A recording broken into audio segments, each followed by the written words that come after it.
إذا جاءك المنافقون قالوا نشهد إنك لرسول الله والله يعلم إنك لرسوله والله يشهد إن المنافقين لكاذبون اتخذوا أيمانهم جنة فصدوا عن سبيل الله إنهم ساء ما كانوا يعملون ذلك بأنهم آمنوا ثم كفروا فطبع على قلوبهم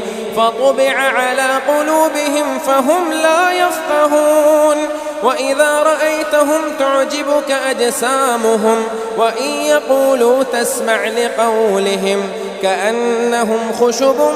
مسندة يحسبون كل صيحة عليهم هم العدو فاحذرهم قاتلهم الله أنى يؤفكون وإذا قيل لهم تعالوا يستغفر لكم رسول الله لووا رؤوسهم ورأيتهم يصدون وهم مستكبرون سواء عليهم أستغفرت لهم أم لم تستغفر لهم لن يغفر الله لهم إن الله لا يهدي القوم الفاسقين هم الذين يقولون لا تنفقوا على من عند رسول الله حتى ينفضوا ولله خزائن السماوات والأرض ولكن المنافقين لا يفقهون يقولون لئن رجعنا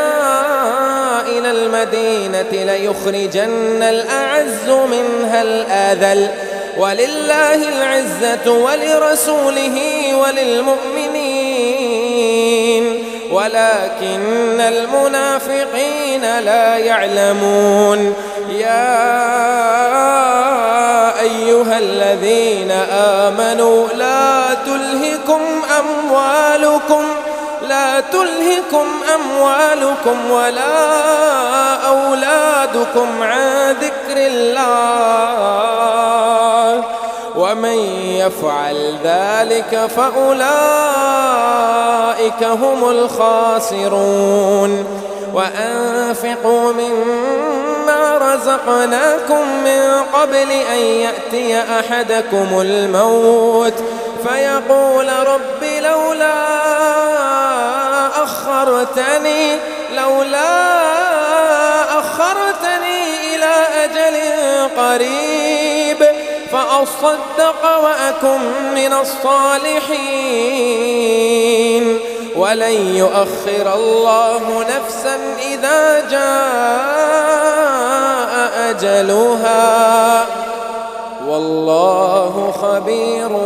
بما تعملون.